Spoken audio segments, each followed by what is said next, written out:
I'm ERIK CARLSON, Vice President of Branch Delivery, overseeing branch operations for Rogue. We're so glad you're here tonight. And before I turn things over to Gene, I wanted to share a few exciting things that Rogue's accomplished this year. In 2015, we returned over $140,000 to our local communities through sponsorships and donations, and our staff volunteered over 10,000 hours in our local communities. As part of Credit Unions for Kids, our members helped Rogue give over $50,000 to our local Children's Miracle Network in conjunction with Rogue Regional Medical Center. You, our members, helped raise these funds through your donations during our annual Skip a Payment campaign, our Miracle Genes Day, and Change a Child's Life coin drive. These funds are used to purchase the vital equipment in the pediatric and neonatal intensive care units, which serves families throughout Southern Oregon and Northern California. It's amazing to see what can happen when we come together, so give yourselves a round of applause.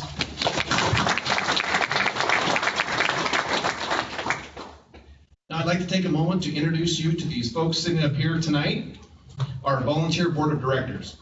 Our board of directors volunteers their time to ensure the strength and stability of your credit union. So please join me in welcoming tonight our board chair, Jerry HAUCK, Lynn Calhoun, Liz Shelby, Mark Collins, Cheryl McMahon, and Tim George.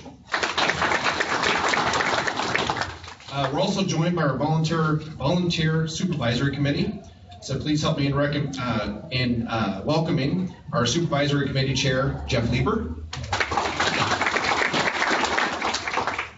And I believe we have his Mike Ram. No, we also, Mike and Steve are not here tonight, but we do have Cheryl McMahon who serves on both. So thank you. Also, we'd like to recognize their spouses and significant others in the audience, so I'd like if they could take a moment to please stand.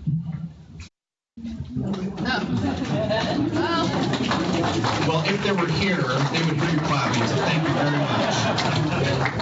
much. So without further ado, I'd like to introduce our fearless leader who will share with you the State of the Credit Union, President and CEO Gene PELHAM. Thanks, Eric.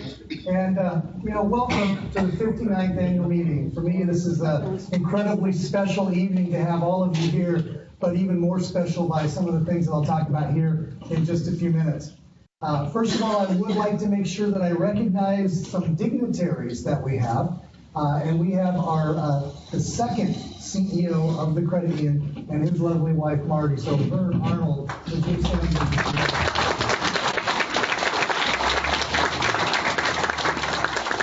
Hard to believe there's only been 4 of us in the history of the credit union. 59 years, there's only been 4 of us. And Vern was number 2 that shepherded the credit union during an amazing time.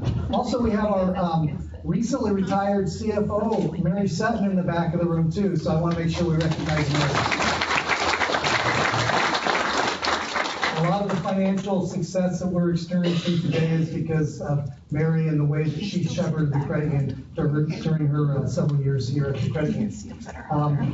I also want to recognize all of our staff members. I know we've got folks running around and so on, but could our staff members just stand up real quick so that you can be recognized?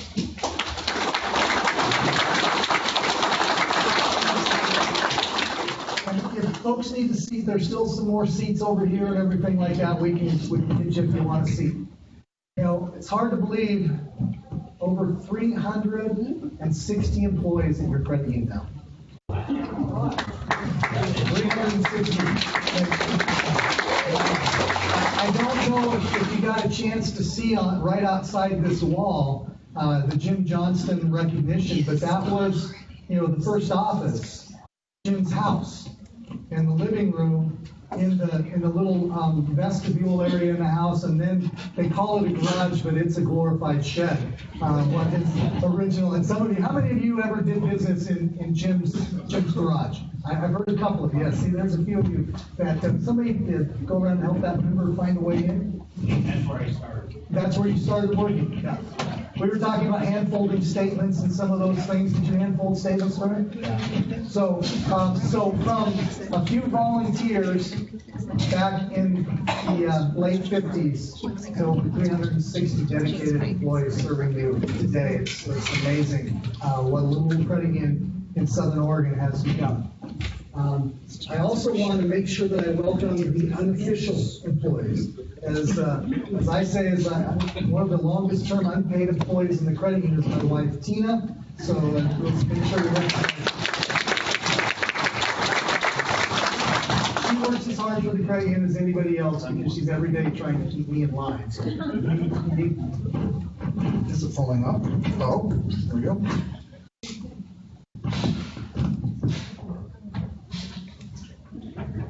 How's that? Better? Okay, so you can hear me now. Yeah. Any other staff members, spouses, or in the audience tonight? I want to make sure that we recognize you also. Yeah, good. See, there we go. They don't want to be here. Our folks work enough as it is already. So one of the things that I have is a very incredible opportunity. In fact, I believe kind of a once-in-a-lifetime opportunity for the credit union in that we have a couple of very, very special guests with us tonight. We have Curtis Kinney and Kelly Hink. And so what do those names mean to you? Well, believe it or not, they mean some pretty important things. Curtis Kinney, in the mid-1950s, came to Oregon. He was a newly minted teacher and from Indiana that really was trying to find, and there were no jobs in Indiana to teach, and so what's he do? He ends up in Oregon. And a gentleman by the name of Bob Newland says, Curtis, we think we ought to form a credit union, and we'd like you to be the treasurer. So here he is, I don't know, 24, 25 years of age at that time. About that time. So 24, 25 years of age, and he's the treasurer of the credit union. At the time, the treasurer of the credit union was really the person that ran the entire show.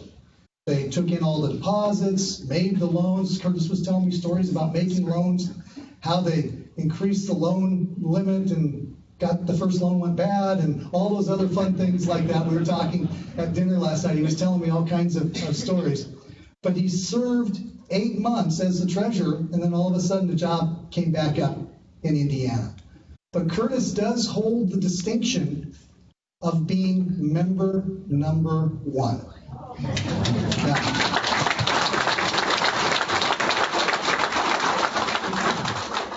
And his story here and his work with the credit union here gave him the credit union bug, and he actually served over 20 years on the Evansville Teachers Credit Union, just retiring last year, I think it was. And I just happened to be at a conference sitting at a table with someone from Evansville Teachers Credit Union recently, and I said, yeah, that sounds really familiar. Do you know a fellow by the name of Curtis King? Oh yeah, he's been on the board forever, just recently retired. I said, well, we named a room after him.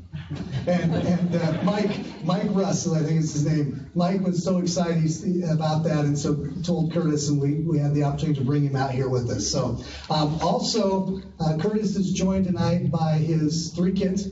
They've come all the way from Indiana, a 14-hour trip yesterday. So we have Sarah, Keith, and Wayne with us today here with Curtis also.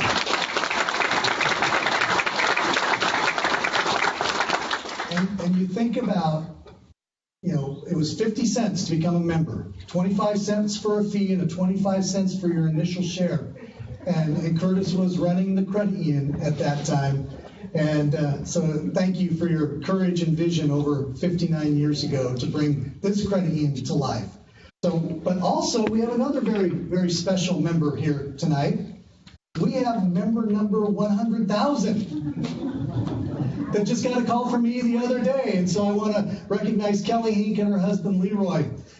They're from Winston, Oregon, so they drove all the way down tonight, hour and a half or so, to come down and spend the evening with us so that we can have the opportunity to have member number 1 and member number 100,000. So this is an event that we just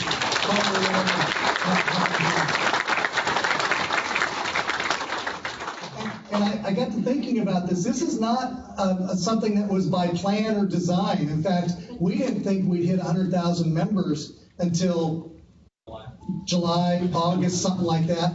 And then Bank of America closed 15 branches, and some other things happened, and everybody wanted to come to the credit union. So our membership growth through the first couple months of the year, by no design of ours, has been tremendous, because folks are escaping from other financial institutions. So it really actually took us by surprise, and we're seeing a lot of disruption in the financial services market, and that's why you're seeing growth at your credit union. So one of the things that I want to make sure that I share with Kelly and Leroy is thank you for your trust you placed in us. We know changing financial institutions is a very, very scary thing. But I've heard from the folks in Roseburg that they really enjoyed you, and I've heard from you how you enjoyed the folks in Roseburg, and so we're happy that you're calling Road Credit in your home now. So thank you. So what I would like to do is if I could get Curtis and Kelly to come up, I've got a couple of things to recognize you with.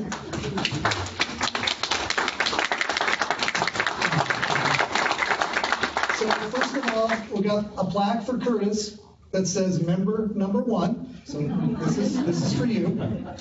You always get to say you're number 1. Yeah. And Kelly Inc., 100,000th member. So you always get to say you're 100,000th. Yeah.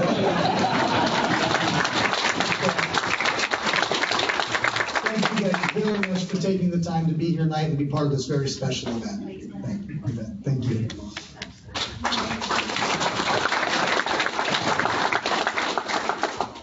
So, quickly, I just want to make sure everybody here understands how much I truly appreciate your trust, your faith in your credit union, in Road Credit Union. As we've talked about, we've talked to folks that have done business in the garage, and people don't even know what we're talking about when we talk about the garage. But now over 100,000 members from that little garage 59 years ago. Last year was arguably one of the best years in the history of the credit union. And we'll share some of the ways that it was the best year going forward. And so we'll share our results tonight from 2015 and give you an idea of what's going to happen in 2016 and beyond. But I can tell you, I started here in 2003, grew up in the Rogue Valley, tried to get a job here in 1985. They wouldn't hire me. It took me 18 years to prove I was worthy enough to lead your credit union. They watched me that entire time. And finally, I interviewed with Tim Alford, who was CEO number 3. He wasn't the CEO at that time. Interviewed with him in 1985. He wouldn't hire me because I had worked at a bank. And he didn't want to taint the credit union with somebody from a bank. So it took me 18 years to prove I got it out of my system. And so I came back in 2003. And one of my goals was at the credit union I worked at in Eugene, everywhere I wore my logo shirt, I'd get stopped and they'd ask me about it. I said, we're going to make that happen here. And now all of our staff members have to consider where they're wearing their logo shirt to. Because we get stopped and we balance checkbooks, we make auto loans, we get stores, we hear about how the loyalty dividend has made a difference for them. It's really a fun time to be able to do it. And Matt Stevenson, our Executive Vice President, I want to make sure I recognize him. Matt's right back there. You know, Matt says regularly that the great thing about working at Road Credit Union is that we get to go home, put our head on the pillow at night, and sleep very soundly because we know that we're part of a great organization. And thank you all for allowing us to make that happen. It's all this, though, is because of your loyalty and your patronage. Believe it or not, 90% of all new members, and right now, because of the changes going on with some of the other banks, it's one of the fastest member growth rates that we've ever seen. 90% of all those new members are coming because you tell them to join the Road Credit Union. You'll notice we never advertise for new members. We never make special offers. And you got places out there like Chase offering $400 and $500 to get people to join. People join here because you tell them to, because you love your credit union. 12% membership growth. Peers are 3 to 4%. So it's clear the community's voted, and they voted with their checkbooks. They voted with their auto loans. They voted with their savings accounts, and they voted with their credit cards. They voted for Road Credit Union. And hopefully you're all as proud of that as I am. But increased membership means we got to have more facilities. We got to have more places to help serve all of that. And I know some members are saying, "Oh, you're growing too fast."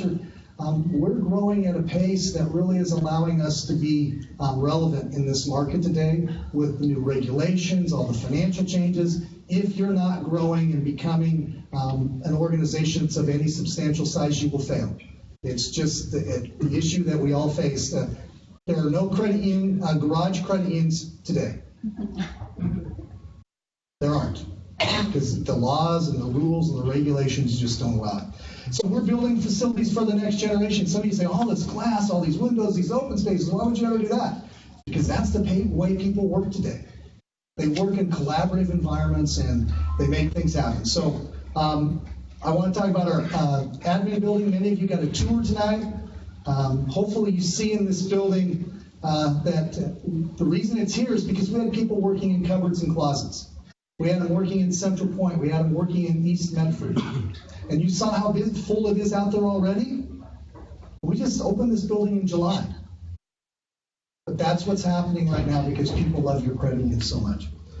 We also always look local. Our architect, our contractor, our suppliers, the furniture that you sit on, all is from local providers. But it brings everyone together. This building now, we have all of our administrative staff under one roof, and it creates a collaborative environment. We're a family, and the only way you can be a family is if you're in the same home. And we've got them all in the same home for a little while. Anyway, we'll see what happens with that. Let's see. So I also want to recognize our new SOU campus branch, first ever college campus branch. Just recently opened this fall on the campus. Any member can use that. You go on the campus, you can use it during their office hours. We have 6 employees there, and the really exciting part is 3 of those employees came through our high school student branch program. So we're able to continue that. We've got a lot of teachers who understand the value of education. They learned in our high school student branches and now work there, including Kendall Erb, who is our manager. Kendall is a bright young lady that came through our program at North Medford. Our East Medford branch, 6 years in the making. One of our staff members took this photo with their phone. Can you believe that? Just stood out front and took the photo with their phone. But we've got Lisa Dobson and Richard Beal. I encourage you to go up there and test out the branch, see some of the new technology we're offering through the drive-ups. It's really a special place. And like I said, it only took us 6 years to make it happen. And then finally, our Roseburg branch. Newest branch, I think Chris is here. Chris is in the back. Let's recognize Chris Gray, our branch manager. For a little while, we hire really smart people and they get promoted. How many months were you here before you got promoted, Chris? 6. 6 months, so yeah. So he got promoted in 6 months from joining us. This branch was allowed because we converted to the state charter. It was demanded by the community, and it opened in December of 2015. He's got a great staff there. If you're traveling north and you need to stop and use the ATM or just visit really nice road people, it's on Stevens Street at the intersection of Garden Valley. So right there where the Walgreens is on the east side of town. So let's make sure we welcome Chris and Brett and the rest of the staff. Really amazing people. I just love going visiting the branch there at Roseburg because we've got really great people. Would you agree, Kelly? Okay. So none of this would be possible without you. I want to make sure that I thank all of you for your loyal support as we go forward, and we really do need to get on with the show. So I would like to recognize and welcome our Vice President of Loyalty, Laura CHADICK. Come on, Laura.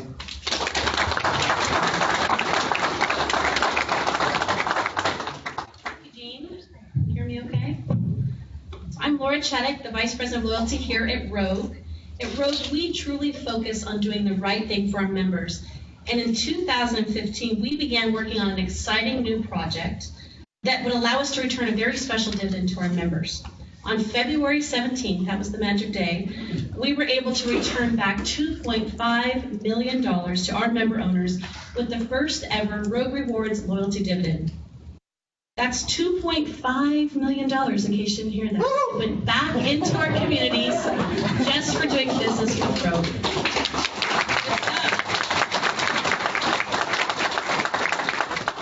We're so excited to share Rogue's success with those that have made us successful. That's our loyal member owners.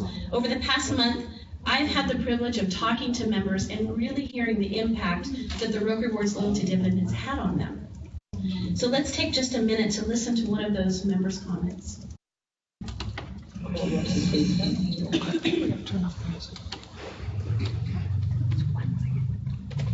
coming. It's so good you want to wait for it.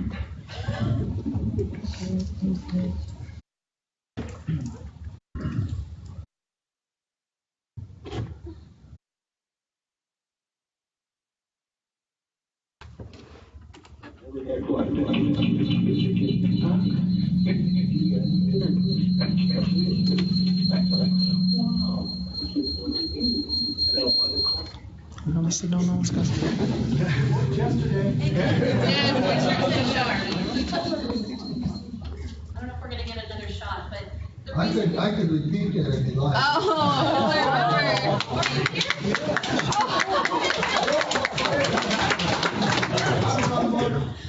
And I'm the one who made that phone call. And I'm going to be 80 years old this year.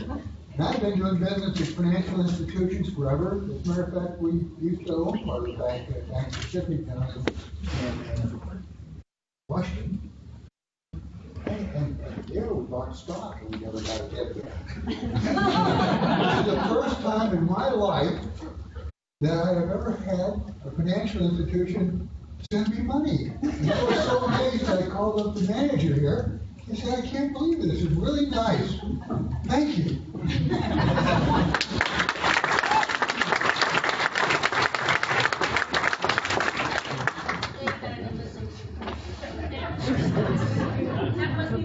that was fantastic. Isn't that great? I loved it. Hearing how the credit union has impacted our... The good news is I don't have a video. So nothing can go wrong. Miss Martin can stand up and do my shtick. Anyways, I am Tim George. I've had the pleasure of serving on a Rogue Credit Union's board of directors since 1992, which means I started when I was 12 years old. Wow. So when I hit 30, I have to start wearing knees. So, but it's an honor for me to be in the same room with Vern Arnold. He was my mentor, and I sat in his office and was schooled on how to be a board member when I first started. So I went to the school of Vern Arnold for several weeks before I actually stepped into a boardroom. And now at least I know the difference between a camel rider and a camel rating. So I need to thank Gene for that. So anyways, I want to touch quickly on the Rogue Rewards Loyalty Dividend again, because I think we still need to talk about it for a few more minutes. It's something that we're all excited about. Having the opportunity to return $2.5 million to those who have made us successful. You, the members, own. Unfortunately, in the Tribune, it caught a little tiny 2.5 piece in the business section of the newspaper, but it really was a big deal. Like Mr. Martin said, I've never had a bank send me money, but the credit union sent us a reward for the work that you all did in putting your trust in the credit union. So, the Rogue Rewards Loyalty Dividend has been in the works since 2008. Returning a dividend to the members was one of the credit union's strategic goals back then.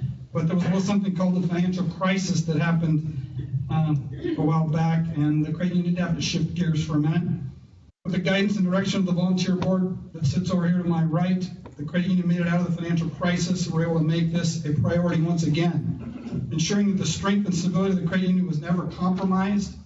We knew that we'd only create a financial success to return a loyalty dividend if our members continue to put your trust in the credit union. Your loyalty is what made the credit union successful. You should be darn proud of that. It was important that the board share success with the members. The better the credit union does, the better everyone does. The loyalty dividend is a reflection of our fundamental values, aligns us with the credit union philosophy, and is a direct reflection on your trust in the credit union. There is a difference between a bank and a credit union, and the loyalty dividend is just another example. It's our hope that with the continued financial strength of the credit union, we'll be able to continue to reward you in the future, our loyal member owners, just for doing business with Rogue. This is just the beginning, so please stay tuned for more Rogue Reward opportunities in the coming months. You'll see that Rogue Reward account grow, I'm sure. And part of the credit union difference is that every member is an owner, so y'all own this place. So when you took that tour, hopefully you kicked the tires and knocked on the wood a little bit, make sure it was built to your specifications. But I want to personally thank each and every one of you for your ownership and participation in the credit union, because it really is, you put your financial trust in us, something's never taken lightly, and we want to thank you for that. So, and then I'd like to turn it over to our board chair, Jerry HAUCK, also known as Coach, for further ado.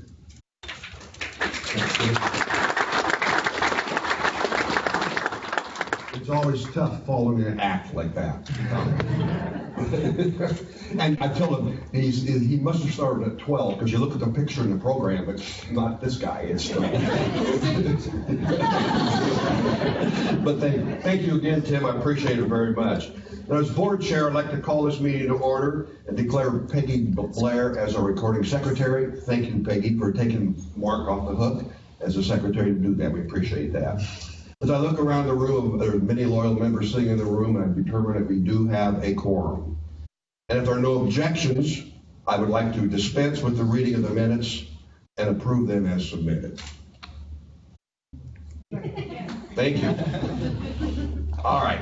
This past year has been an incredible year of success for Rogue Credit Union, and it would not be possible without your loyalty and your participation. That, as we've all said so far, and it is our honest, sincere thought, is that everything is about you, the member. And that's what we care about, and it shows by the way things have developed. We're going to begin the meeting tonight with a report from our Supervisory Committee Chair, Jeff Lever. But before Jeff comes up, I'd like to share you a little bit about the responsibility of the Supervisory Committee. When you're the small credit union in the garage, as you started out, the Supervisory Committee had a lot more involvement in some ways, but they have some responsibilities that never change, and regulations state these, and they're very important. Their job is they're charged with ensuring that all the financial reporting objectives have been met of the credit union, and that the credit union practices and follows the procedures for the utmost safety and security of all the members' assets. That's the first thing. We want to make sure that we take care of our members and their assets. It's charged with ensuring that the objectives have been met for the credit union, and also once each calendar year, we want to bring in an independent audit firm, CPA firm, to perform a financial statement audit consistent with the generally accepted accounting standards. We have chosen Moss Adams LLP as the CPA firm to perform this audit for us. Following the audit, the Supervisory Committee reviews the examination and the audit findings. They presented the final audit report to the Board of Directors and then follows up to ensure that the management takes the necessary corrective action if needed. At this time, I'd like to introduce Jeff Lever, our Supervisory Committee Chair, to share the report with you. Jeff has served on our Supervisory Committee for over 20 years. Please give Jeff a hand.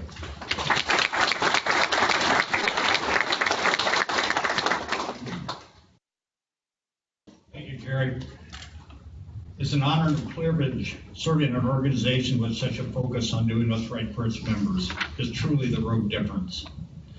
Throughout 2015, the Volunteer Supervisory Committee is proud to report that Rogue Credit Union met the needs of our community while maintaining a well-capitalized net worth ratio and meeting the regulatory guidelines set forth by the regulators. Your Supervisory Committee is charged with ensuring the safeness and soundness of our credit union. In June, the State of Oregon Department of Finance and Corporate Securities and the National Credit Union Administration, NCUA, reported back to the credit union any findings, and they were subsequently reviewed by your Supervisory Committee. We also conducted an independent audit with CPA firm Moss Adams in August, as Jerry mentioned.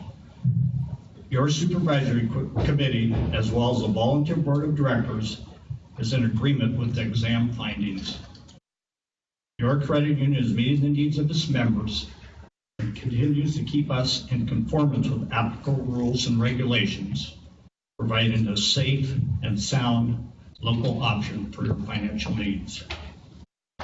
In 2016, we will work with the state regulators and the NCUA to continue supervising the safety and soundness of your credit union. Rest assured that your credit union is safe, stable, and secure. Thank you for your continued loyalty and participation in the credit union.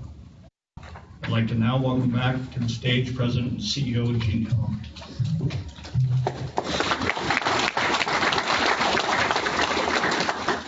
Okay, well, thanks. I'm sure you've heard a theme here and some things that are really important to us. And the one thing I want to say before I get started with the official remarks is that there are a lot of organizations out there that have good strategic plans.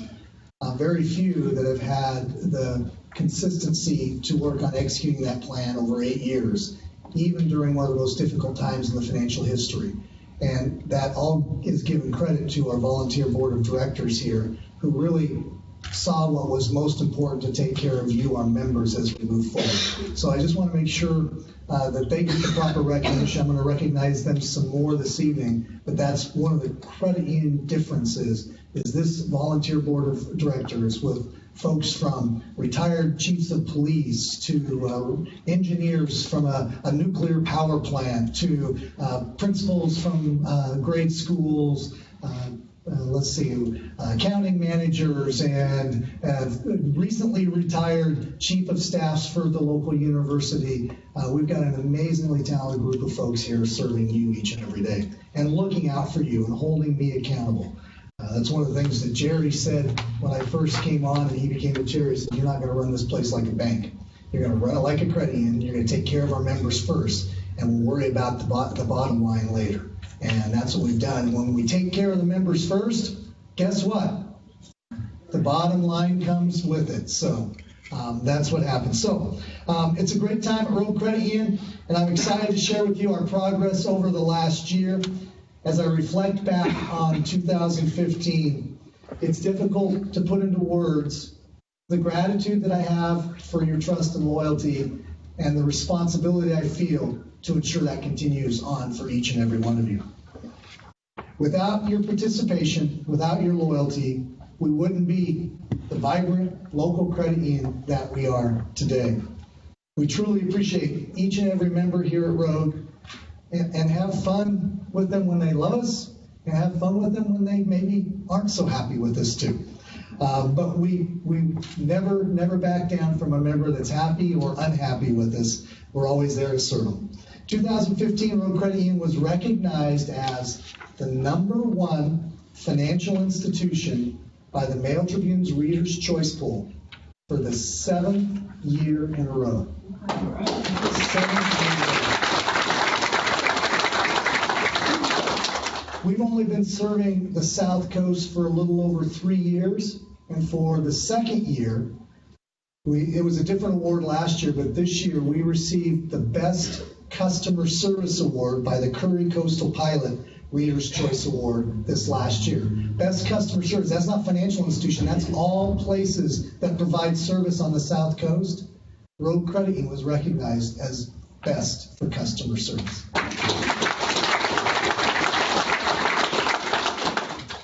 Rogue was, and probably one of the ones that I'm the proudest of, is Rogue was also recognized as the #1 best large nonprofit employer to work for in Oregon.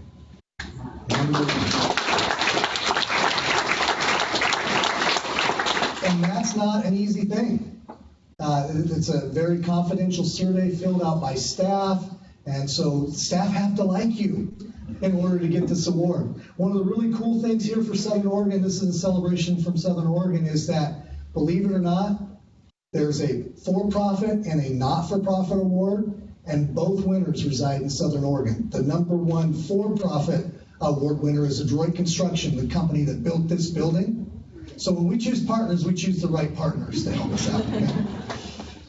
They take care of their employees too. These accolades and recognition are a true testament of our staff's commitment to serving you, our member owners, and our commitment to taking care of our staff. It's important to note that this recognition is not just some Johnny-come-lately idea. It's been part of a long-term plan, a plan instituted in 2008 to ensure that Rogue Credit Union was big enough to matter, yet small enough to care. And I live that every day. It's a challenge, always focusing on being small enough to care about each and every one in this room.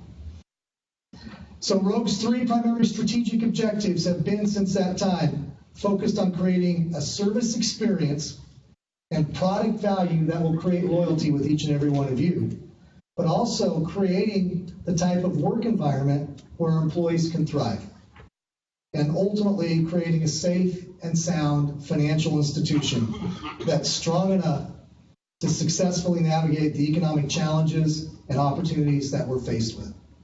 And that simple plan, developed 8 years ago, was realized with our loyalty dividend. That was the final piece of executing that plan, was that loyalty dividend, which we'll share more about later. In a few minutes, Jerry will share more details on the incredible numbers that your credit unions experienced that shows our progress over the last year, but I want to take a moment to give you a quick look at where we're at now. Your credit union's been making great strides over the past year, numbers that even surprised me, because the numbers have really never been the objective. Taking care of you has, and the numbers have followed along. So rogue assets grew by 13% in 2015 to over $1 billion from a garage. And when I was looking at some stuff for Curtis and going back and reading some things about the credit union, Jim Johnston, our first president and CEO, worked for the credit union for 26 years. And when he retired, any guesses on the size of the credit union at the time that Jim retired? 26 years later? $20 million. $20 million. And so you look at that. But you know what? Every day, I wake up thinking about Jim Johnston serving you in the garage and trying to work our very best to make that experience as much like that as we can. So let's see, total assets grew by that. Get to the next page. Deposits grew by almost 14%. And you know the rates we're paying. So the rates, I would love to pay more, but if we grew more than 14% in deposits, and that's what would happen if we paid more, is that it would be even more than that. So $945 million, almost 14% growth in deposits, and total loans increased over 10%. To almost $850 million. Pretty amazing numbers when you don't focus on the numbers. So Rogue has seen tremendous growth over the past few years, but I want to assure you, and this is from the heart, I've thought, because a lot of members saying, oh, you're getting too big, and credit union's growing too fast, and it's not the same credit union. Growth has never been a strategy at Rogue Credit. You didn't see in any of the stuff that I talked about. It's taking care of you, it's taking care of our staff, and being financially sound. Those are our strategies, not growth. But if you do those three things well, the growth has come with it. So it's never been a strategy. It's always focusing on what's doing right for you. It's a direct result of taking care of our members. While we may have outgrown the Johnston's garage, I don't think the Johnston's garage would fit in that corner over there.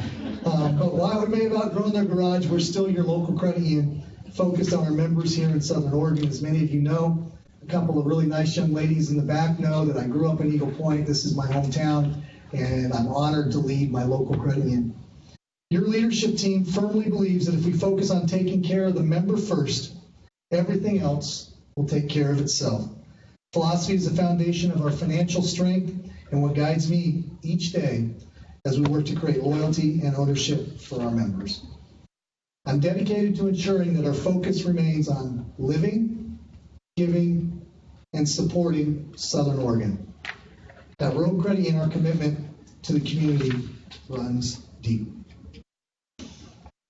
So whether it's through sponsoring local community events like the Bear Blossom Festival or staff volunteering at Access, we're working together to make Southern Oregon a better place to live. Looking forward into 2016, I can promise you that we will continue to focus on you, our loyal members, as we work to deliver the Rogue difference. Thank you, and please let me introduce our board chair, Jerry HAUCK, to give you all the details.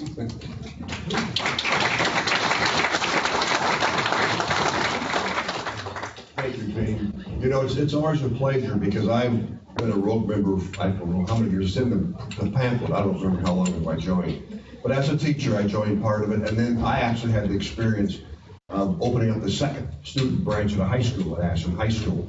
And I supervised that while I was still teaching, working as an administrator. And so I know the value of how we build from within. I've been on the board for since the year 2002, and I've been the chair for going on 8 years. If you think back, that means that I took over as the chair in 2008. great time in the financial world to take over. But you know, the thing that we had going for us, there was never a dull moment during that time period. But I could also say this for myself and for my fellow members, that we're excited for not only what has happened and what we've done in the past, but what the future is going to hold for us, and what we want to do and what we want to accomplish. But it all comes back to you. I want to thank each of you that are here tonight and all your friends that are members, that are loyal members, because it's your loyalty that is the foundation of Rogue Credit Union. That's what it's all based on, and everything is geared towards that. Your volunteer board is in charge with ensuring the continued strength and the stability of your credit union, a task that we honestly do not take lightly. We really consider things, and the thing that we always go back to is, how does it affect the member? That's the first basis, the first thing that we start from when we make all of our decisions.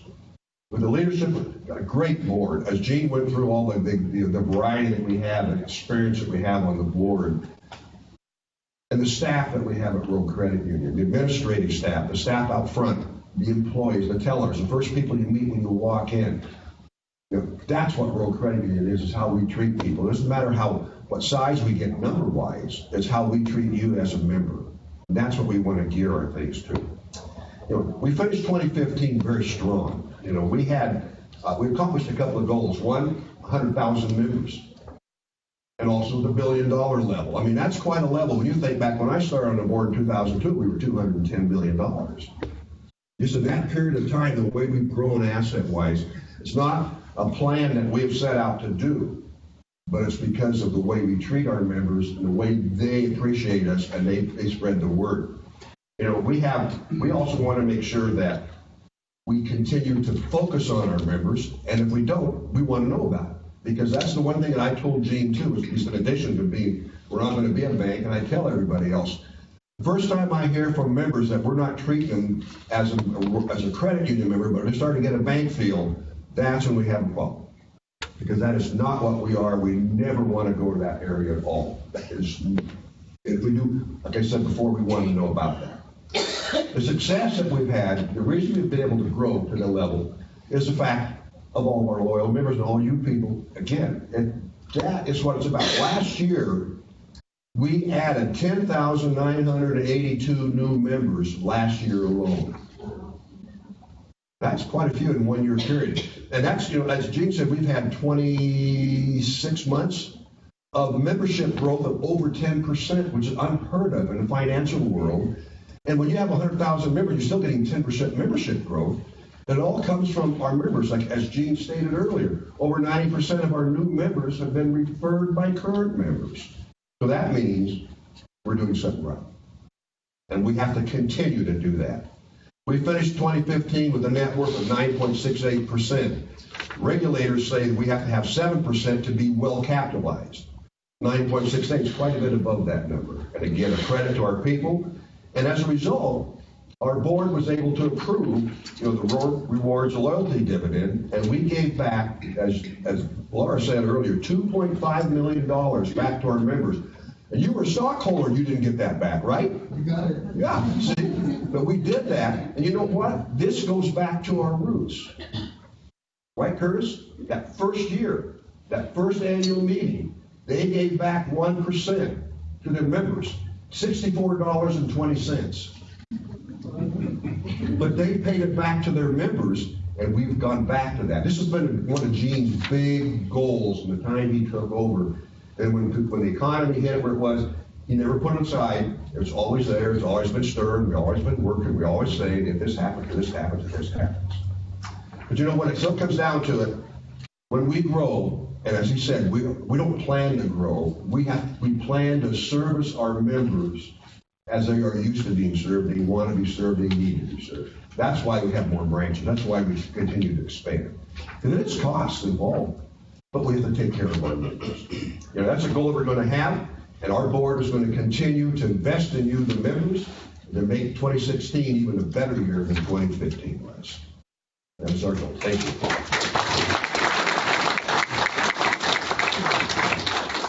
At this time, I'd like to welcome Liz Shelby, member of our nominating committee.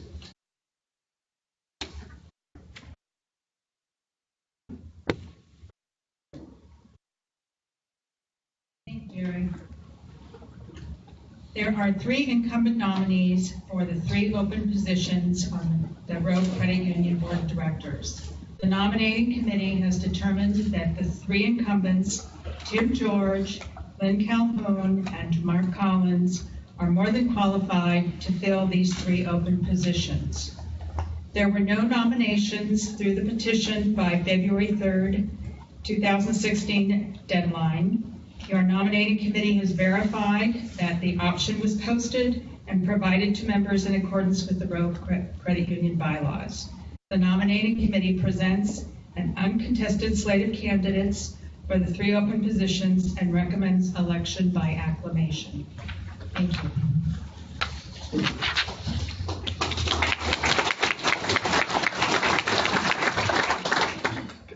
And as per the nominating committee's recommendation, I declare the election of Tim George, Lynn Calhoun, and Mark Collins by acclamation.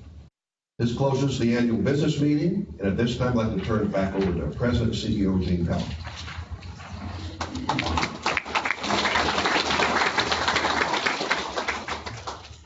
Okay, 59 years of making a difference for Southern Oregon. And you're all part of that. You're all part of being one of the most influential financial institutions serving Southwestern Oregon.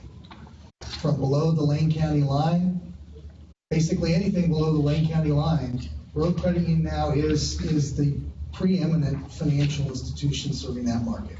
Not because that was our desire, not because that was our objective, but when you take care of people, everything else takes care of itself. So I just want to thank each and every one of you. You kind of probably get the theme that loyalty, engagement, and participation are pretty important to us, because we know that if we only base what we do on price, then we're only as susceptible as the next good price. And any major financial institution can come in and buy a market, get all the business, and then after they've stolen all the business, then they raise all the prices and everything like that. And we know that's not the way to do it. Taking care of people, being a place you can trust, that's who we are. The part that's fun for me to say is that each and every one of you in this room tonight, you're the Rogue difference. You're what has made this credit union what it is today. I'm just fortunate enough today to be able to be part of that stewardship.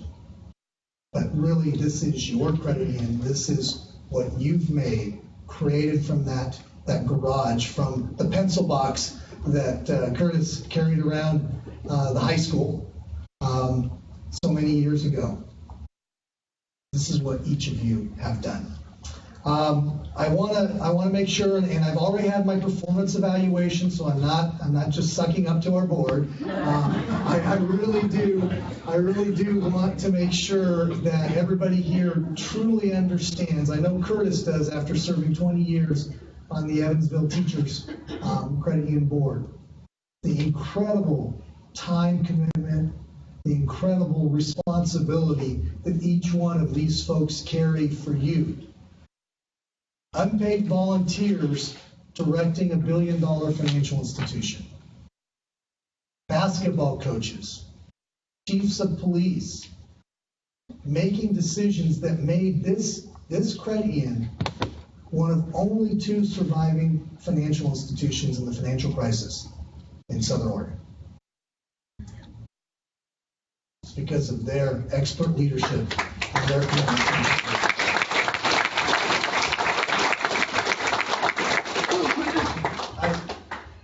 I wrote this down. I just want to make sure, while others failed to survive, Rogue thrived during that time. And it was all because Jerry and the rest of the board said, we've got to do the right thing. And you noticed, I don't know if you noticed on the chart, but you saw that our net worth actually fell farther in 2011 and 2012 than it had from earlier in that time. It's because their commitment to our members to make sure that they personally made it through the financial crisis also. So we invested our net worth in you, and now it's coming back several fold to us. So I said give him a round of applause. You already gave him a round of applause. Let's give him another round of applause.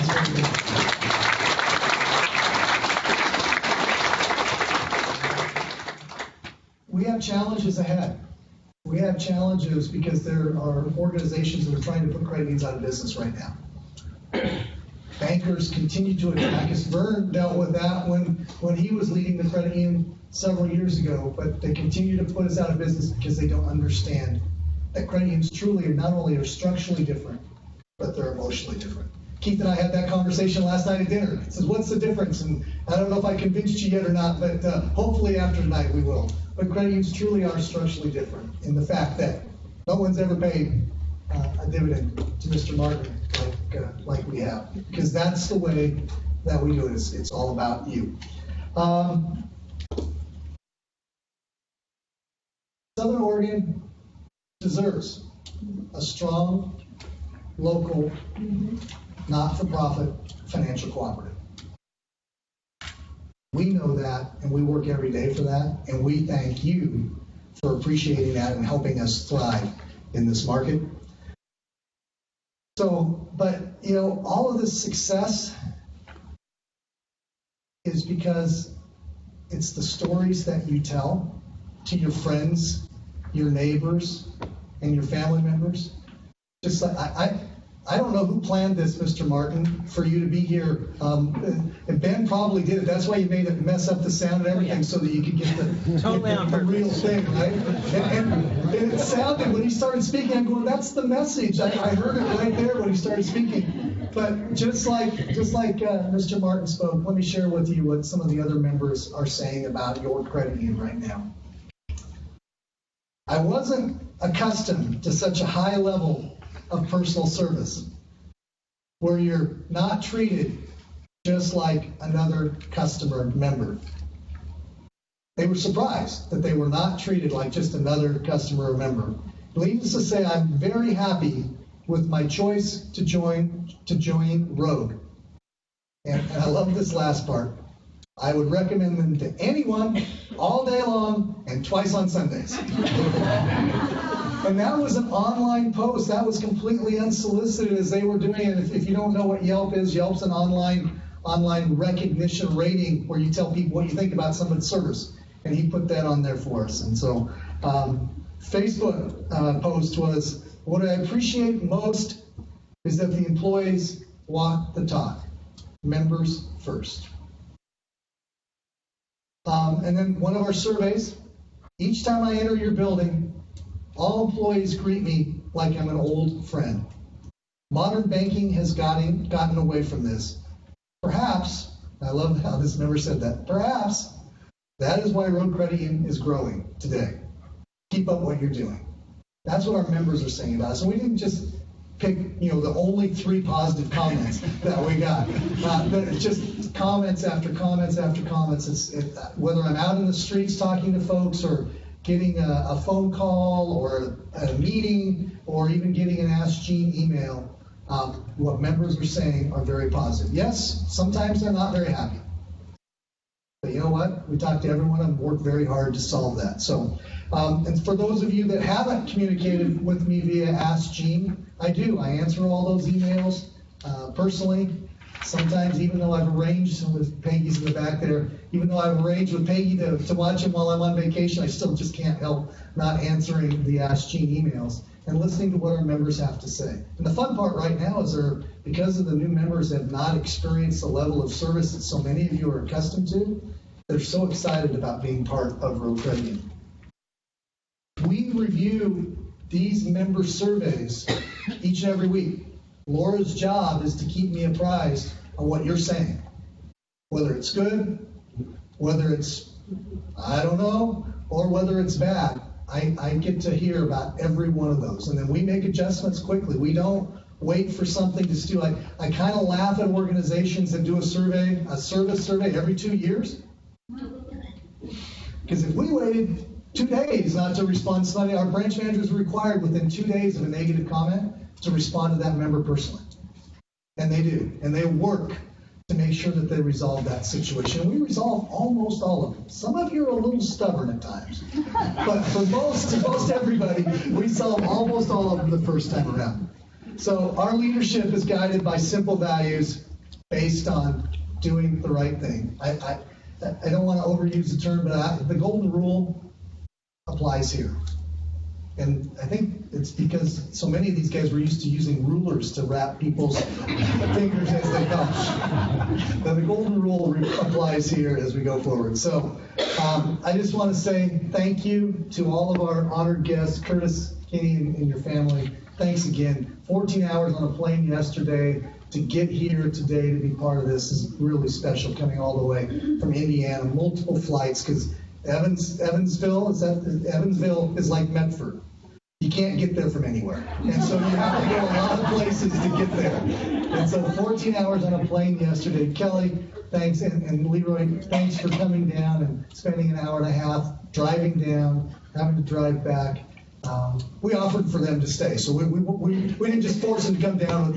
We tried to take care of them. But thank you for coming down and being part of this also.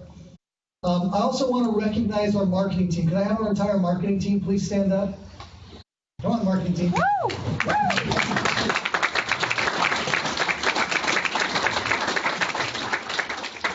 While this looks simple, it's not. There is a lot of stuff that goes on to make this happen, and then you have this CEO guy that changes things at the last minute, like at 4:05, wasn't it, Kelsey? Something like that. So that's just the way things happen. So they've done an amazing job, plus all the other staff members that were here to help tonight too. Can I have the other staff members just wave your hands so that everybody knows? Let's make sure we thank them. Special recognition to my executive assistant, Peggy Blair, and then also Matt's executive assistant, Shay, look in the back. Because they had to carry the load to make all this happen today. And then to all of you for taking the time out of your busy lives. I don't know if Survivor's on tonight or The Voice or whatever, but I know some of you are missing something important to be here to be with us tonight. And we just want you to know from the bottom of our hearts how much we truly appreciate your ownership in your credit union. We are all focused on taking care of you. It's one of those things that you just get to go up. I tell folks I wanted to be a teacher and a baseball coach because I wanted to teach, and now I get to teach every day because I get to teach staff members about how important it is to make people feel good about the financial institution they do business with. But it is all about you. We have a saying around here, every member, every moment. That's what we look at, and that's the way we do things. So now I know all of you have put up with this blah, blah, blah, blah, blah, blah, for these 4 simple things that are left to end the evening, which is our door prizes, right? So we've got some door prizes. Caitlin, you're going to come up and help me give some things away? Everybody got their tickets handy? So first of all, is this the sweet and savory basket? We have a Harry and David sweet and savory basket. You got them? Did we have, or am I pulling, or? Okay, I'm pulling. Well, let's have Kurt. No. Reach. There you go. You're good. Yeah, truly, if they're mad, they can be mad at Courtesy's going to Indiana. So, 315-026. 026. That's you? Great.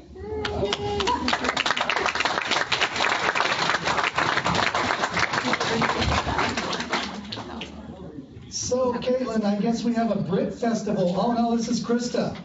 Krista's our Vice President of Marketing. She's responsible for all these crazy folks that do all the marketing stuff around here. You should have had the Harry and David basket, right? You should have had the Harry. So a Brit Festival basket, including a $120 Brit Festival gift certificate, historic Jacksonville book, very delicious local snacks to enjoy while attending the festival. So, Kelly, we'll have you choose, and if you choose your own, it's okay, right? Yeah. Sure.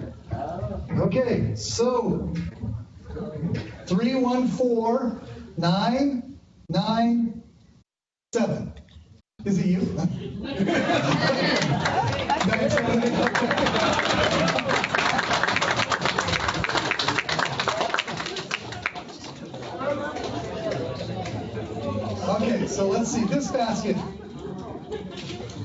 Taste of the Rogue Valley basket, including Oregon Mountain Coffee, Dagoba, is that the right pronunciation? Dagoba chocolates and Oregon-shaped cutting board and more. Okay, so I'm going to have Vern. Yeah, we don't want to. Don't stick that one in and pull it out, okay?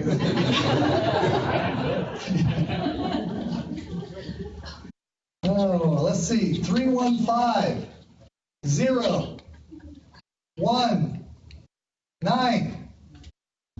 There we go.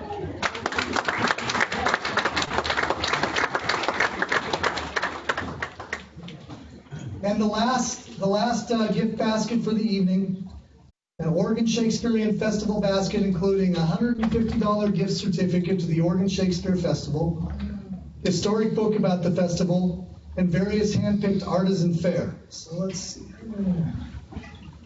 Mary, where's Mary? I don't. Mary. We have to think through here and have Mary choose. Thank you, Mary. Yeah, I had all people who aren't around here, so that if you're not happy, you have to chase them down. Oh, wow, this is an interesting number. I don't know if this is the first person or the last person for the day. So 315 0 0 0. There you go.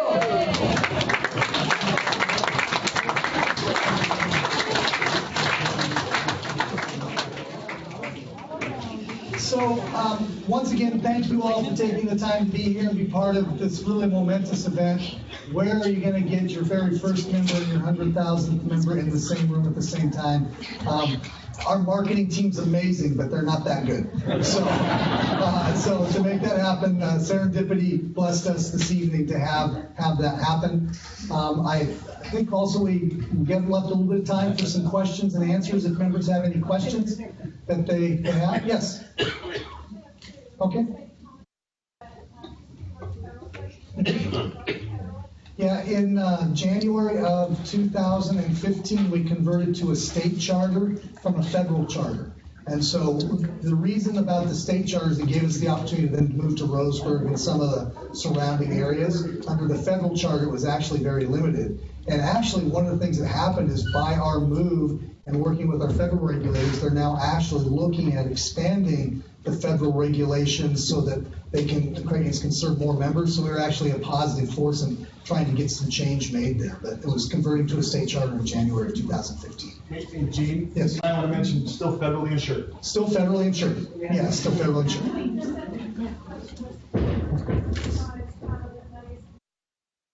Actually, Blake, where are you at? This gentleman right back here. Stand up, Blake, so they can see you. You can throw your darts now.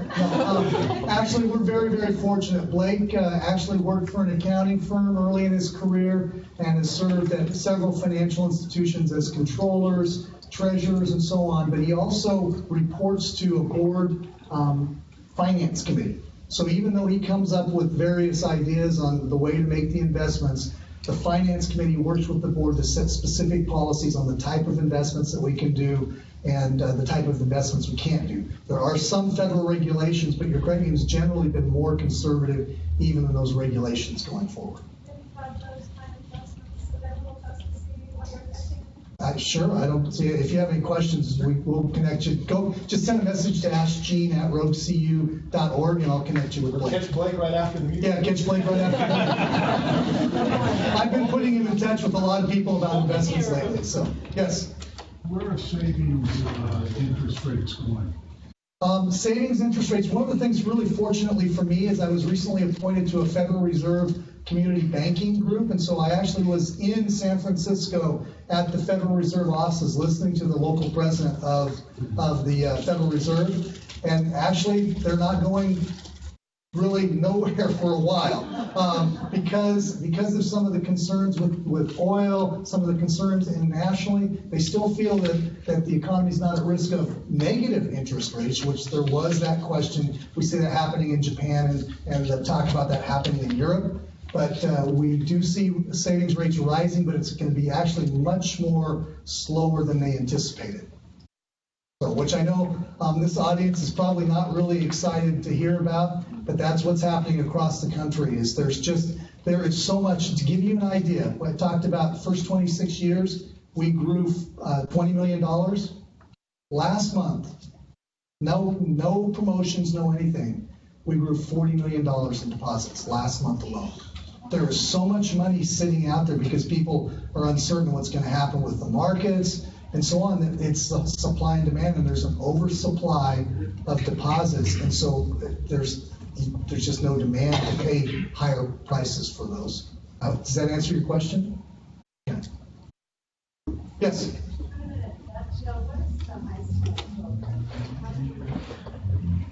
Great program. Actually, the question is, what about our high school program? We have 5 high school student branches. The first branch actually started, and somebody's going to have to help me the year. 1993. 1993. That was a senior project for a gentleman by the name of Jason Lukaszewicz.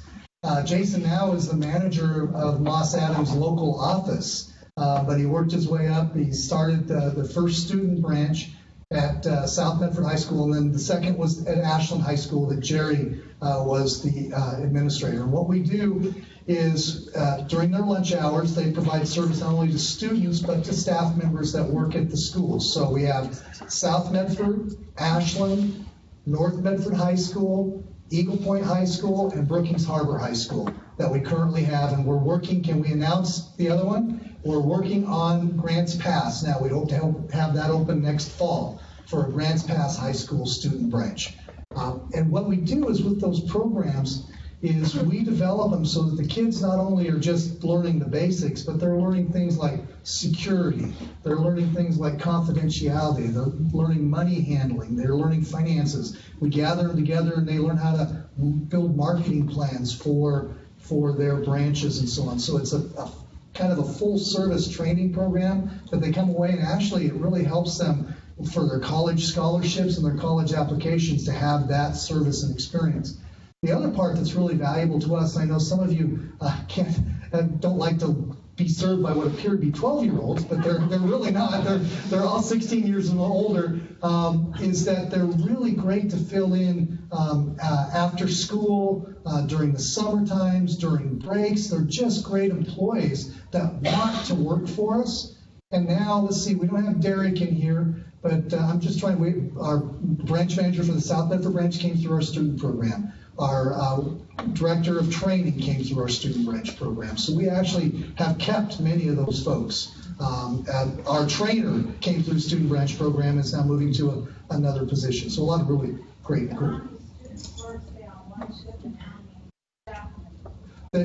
Basically, it's all student run at the branches. It's all student run, and we have 4 students at each high school. Yep, two per lunch period. 2 per lunch period. So 4 students total at each high school and 2 per lunch period. Yeah, it's a great program. And I got my start. Like I said, I wanted to be a teacher and a baseball coach, but I got a scholarship from a bank.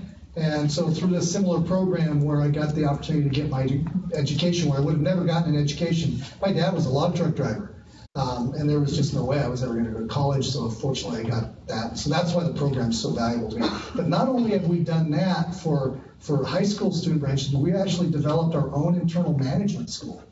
So we have a group of anywhere from 6 to 8 employees going through 2-year programs. So we have 2 groups going at different times where they go through an internal management school training program where they learn everything from finance. Matt runs them through a financial simulation where they actually manage their own credit union, make financial decisions about rates and so on. They learn about the history of credit unions. They learn about human resources. It's just a full-blown, but that's part of that second piece of the goal is to create staff loyalty as we work to build them up from within too. So it's a really cool program. What about college branch? What's that? We do have the one at SOU. Yeah, so we're excited about that. And who knows what will come of that in the future with other college branches too. But we don't have any of those on the drawing board. Marketing's looking at me, no, please, no more. So, other questions? Yes. I was looking at your locations map, and you said that you didn't plan to expand, but you were looking at the needs of people that were already part of it. So how does that Yeah, growth Are is. you continuing, are you going Yeah. So the question is really what is our strategy for future branch expansion and so on. And so when I said we don't plan to grow, it's that growth is, being $1 billion is not a strategy, but looking at the way to serve markets and members. Right now, the reason we went to Roseburg is that it was one of the most underserved credit union markets in the state. And so there was great opportunity. There are great talented people like Chris and his team there. And so we do plan to put a second branch in Roseburg. We're working on trying to make that happen now because really, in order to serve a community property, you have to have at least 2 branches there. Plus, they have the ability to help each other out with that. But I have what we call, and the board's approved, a circle of influence strategy. And so we know that the credit union has the most influence right here in Southern Oregon. And as that influence gets farther out, it's less and less. And I like to call it also my Rotary breakfast strategy, is can I sleep in my bed and be at somebody's 7:30 Rotary breakfast meeting without having to leave the day before? And so that's one of the things. So we figure about 100 to 125 mile radius is currently the strategy, the area where we can effectively be the local financial institution.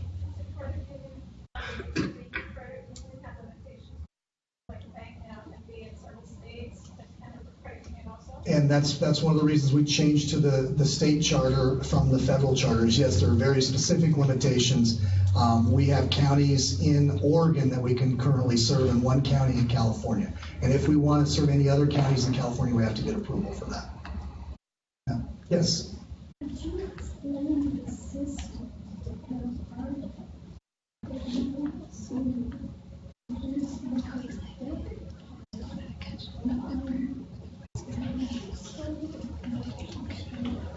So, yeah, the question is the system that allows you to use your debit card or your credit card in another state. And are you talking about getting cash from an ATM or just being able to use your card anywhere?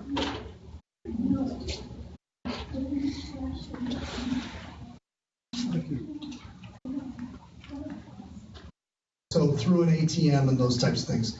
We are members of the co-op network. Basically, since credit unions are a cooperative, credit unions have joined together all over the country, and I'm sure your credit union is part of that too, so that we all have agreed not to surcharge each other on over, is it almost 40,000 ATMs now? Over 30,000 ATMs across the country, where you can do your business anywhere. So you can travel, you can have your membership here, you can live in Arizona in the winter if you want to, and still be able to take care of all your business. But even more so than that now is with some of the technology that's available, is you don't even have to go into the branch anymore. You just put your check on the counter and take a picture of it, and it's automatically deposited. So there are a lot of different things now that are out there for that, but it is a cooperative network system. It's basically a partnership of credit unions all over the country that allows us to do that. Yeah.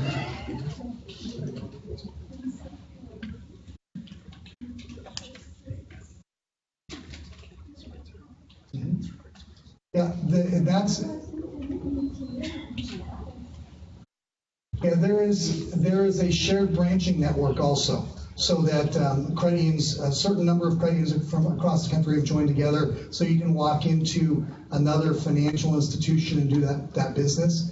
We've chosen not to participate in that right now because we have all the members in our branches that we need right now. We don't need some other credit unions members in those branches right now too. So we've chosen not to participate in that part of it.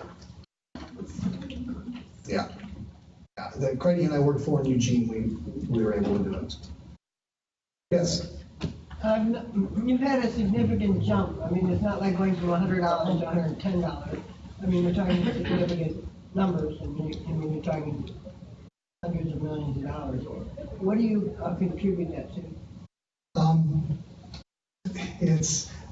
We can ask, Jerry and I were at a conference recently, and people are looking at our numbers, and they're looking at our loyalty, and they're looking at how we're able to create income, and they're saying, how in the world are you guys doing that? And we say, well, take care of your members, and everything else takes care of itself. And I know that sounds kind of a flippant response, but it really has been this focus on trying to do everything we can that's in your best interest. And our staff members know that if they're doing something that's not in the member's best interest, they're going to hear from me about it. They're going to hear from Matt about it. And they don't even think about doing that because that's kind of people that we hire is folks that are focused on doing what's best for you. We have an internal decision filter that says that everything that we do has to be a good profit. And so a good profit means that you have to benefit from it as much as the credit union does. If you're not benefiting and we are, then we're not going to create trust with you. And so I think the foundation of what we've been able to do is we've created a level of trust within the community that's allowed them to bring their business here. You haven't particularly gotten it from one type of organization or another. No, it's really, yeah, and unfortunately, I would like to credit ourselves with being good, but we're not as good as others are really so bad right now. And I hate to say that out loud, but there's so much disruption in the financial services marketplace.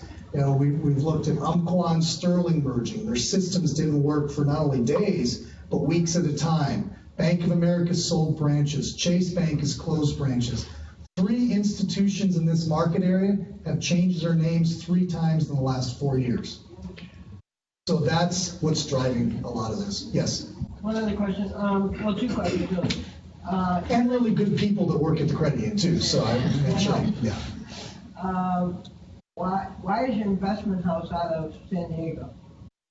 Oh, our broker-dealer. Yeah. Actually, believe it or not, that's another partnership of credit unions. Credit unions joined together instead of trying to use a big broker-dealer firm like LPL or trying to think of some of the other ones that are out there right now.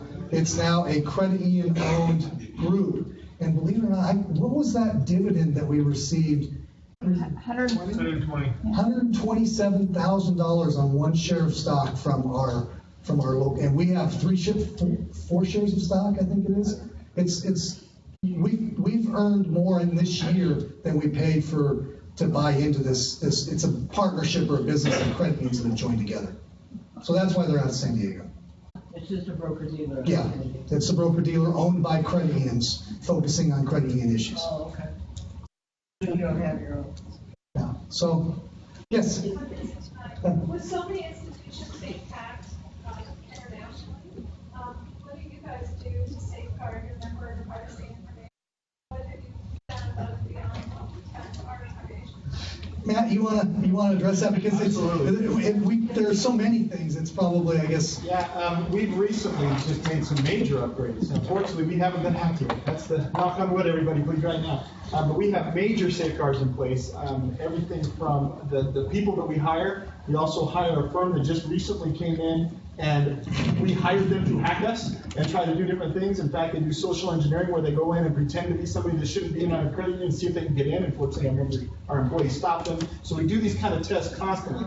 We also invested just in the last 6 months a couple $100,000 in additional equipment that prevents those employee trainings to make sure that our employees understand what a threat looks like. So if they get an email that isn't appropriate asking them to do things or other things, they're able to identify it. So it's a long, I can spend an hour telling you about all the things that we do, but there's a lot of things in place to make sure that doesn't happen to us. Because we see it's a huge threat. Why don't you explain Jeff's background too, our new CIO? Absolutely. Our new CIO, Jeff Roberson, his background is primarily as a CIO for large retail organizations. He was with Musician's Friend, which, if you know, is a Guitar Center that was acquired, and they're one of the, in fact, the largest retail organization in musical instruments in the world. And he headed up that whole retail site. So you can imagine that at an organization that size, the security goes into websites and so forth.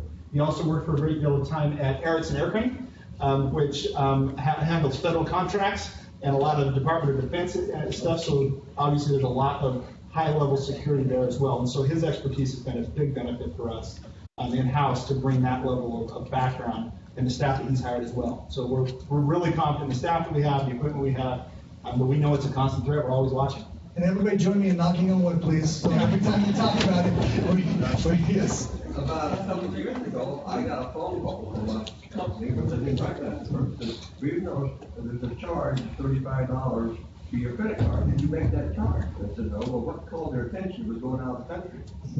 And so I would suggest that, hey, we will cancel that and you go visit your credit union and get a new number. transition, they said, yes, that was a company that you hired to do just that. But I mean, they noticed that, and they're going out there, and they called you. Did you make that charge? It's 24 hours a day that we're watching your transactions, and if you are going to travel, please call us and let us know so that you don't end up somewhere and we've shut your card down because we're afraid of fraud taking place. But we regularly watch that. The really great thing is, there are a lot of the card compromises and so on. Jeannie's team, our chief operations officer, Jeannie, stand up when I vote. Her team recently implemented a new process that we've heard a lot of great stuff about from our members, our instant issue debit cards. So if for some reason you lose your card, it cracks, or it's compromised, you don't have to wait 7 to 10 days to get a new card. You can walk in a local branch and we'll print a new card out for you right there. Yeah, so we hope to have credit cards on soon. In the next couple of months. We'll have credit cards on that same system. When are the chip cards? That's a great question. Yeah, please. Okay, so that asked a lot of the chips. Right? When are we going to get the chip cards? You've heard them called EMV. And those are coming soon as well. We hope to have them in the next 6 months or so. I will tell you that this is one of the things we've drug our feet on because while the media has done an excellent job of pitching how important these are, they're really not as secure as, they don't stop all fraud, is what I'm trying to say. There's still going to be online fraud, and they're incredibly expensive. That's why we drug our feet a little bit. They're about 4 times as expensive for us to issue those cards as the regular cards. So, but because that's where the industry's headed, we will be issuing those probably in the next 6 months or so if you get an instant issue card, and the next time that your card renews after that, you'll get one of them. Can you choose not to go with the chip once you choose to? No, it's once we go, it'll be our processor will just issue the chip cards. Yes, and we've got folks that are unhappy because we don't have the chip card. It's just one of those ongoing challenges. Yes, Jeff. So does that mean you do? Say that again, I'm sorry. Yeah, there will be chips on all types of cards, whether it's debit card, credit card, there will be chips on it. But if you have the chip on it, that means then they can track you wherever you are, right? Well, no, the chip actually makes it a little bit more secure. What I want to make sure that everybody understands is that it isn't make it totally secure. What the chip does is if you go to an organization that accepts chip cards, so like if you go to Walmart and they accept chip cards, it produces a transaction behind the scenes that generates a random number that will only be used once. So Walmart can't store your information to get hacked later. That's why chips are cool. But if they don't have a chip reader, then you use it just like your old cards and it does exactly the same thing. And obviously you can't have a chip reader on a website. So when you go and use your card online, it'll be just like your old card was. So the chip does add an additional amount of security. We just don't feel like it was justified in the additional cost. That's why we've been dragging our feet, because we want to be prudent with our members' money. As a member, if it's fraud loss, you don't suffer any loss. The credit union does. And our fraud losses have been less than what the chips are going to cost us. So for us, it's been one of those financial decisions that just didn't make sense. You had a question? No, very good. No, they don't. They don't. But the media wants everybody to have chip cards all of a sudden. So maybe one more question, and we'll let y'all all go home for the evening. Yes. Where are you getting your chips from? CardLogic? I honestly don't have an answer for that. Do you know? They're Visa certified. I don't know who actually manufactures the chips themselves. So I can look into that for you. Oh no, I knew the firm that started them. Oh. It was CardLogic. Okay. So we probably should know that, I guess. I didn't know if I've been asked that before. Yeah. Okay, well, everybody, thank you so much for being part of our 59th annual meeting, for being part of this very momentous occasion where we had Curtis and Kelly here with us today. And thank you for being part of a great organization that I'm proud to call my home. So thank you all very much. Have a good evening.